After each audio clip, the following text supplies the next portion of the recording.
रवा देख रहल बानी न्यूज़ 18 बिहार झारखंड के चुनाव स्पेशल शो बिहार के मन में काबा। और आज हमने की बात कर जाई चिराग पासवान के। बात ना एगो सवाल बा कि चिराग पासवान के मन में काबा। चिराग पासवान कबहू कहेलन कि हम नरेंद्र मोदी के हनुमान हई, कबहू कहेलन कि हम 243 गो सीट पर लड़े खातिर तैयार बनी। फिर उनकर बयान आवेला कि 25 से 30 नीतीश कुमार मुख्यमंत्री हुई हैं, हम 30 के बाद के तैयारी कर रहल बनी, 30 के बाद के अपना के दावेदार मानीला मुख्यमंत्री पद के।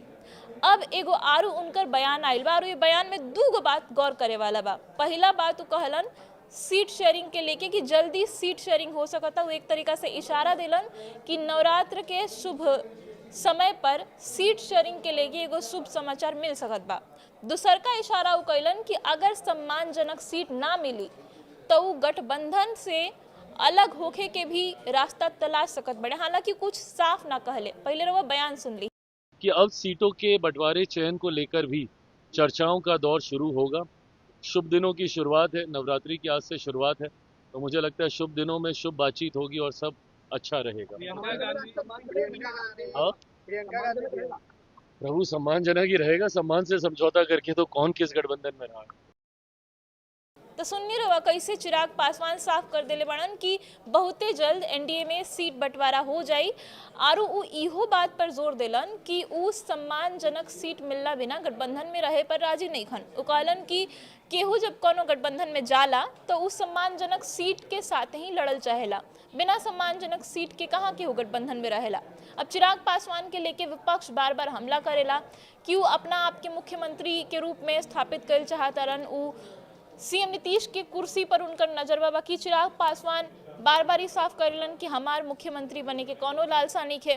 कुछ दिन पहले तक उनकर पार्टी के विधायक लोग, सांसद लोग ही कहत रहे कि हमनी के नेता मुख्यमंत्री लायक बड़न, उनका मुख्यमंत्री बने के चाहिए। हालांकि आधिकारिक तौर पर एकरा के लेके कभी कुछ ना कहल गई।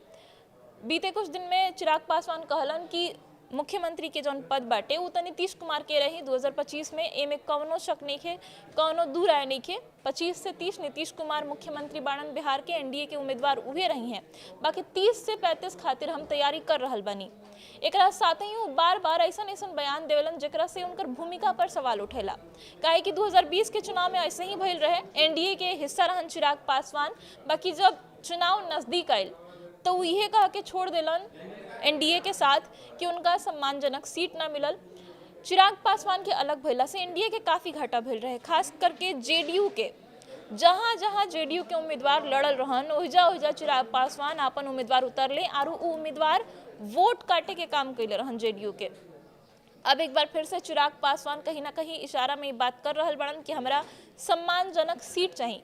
अब सम्मानजनक सीट के बाद काहे करतरन इहो बुझल जरूरी बा। जौन पिछला साल चुनाव भइल लोकसभा के तो ओमे 5 गो सीट पर चिराग पासवान अपन उम्मीदवार उतरले रहन एलजेपी आरबी के, और वो पांचों के पांचों सीट पर चिराग पासवान के पार्टी के उम्मीदवार के जीत भइल। तो एक तरीका से कहीं ना कहीं वो कॉन्फिडेंस दिलस चिराग पासवान के अपना आप के स्टैब्लिश करे के, अपना आप के आरू आगे लेके जाए के, आरू अपन मांग आरू बढ़ करे के।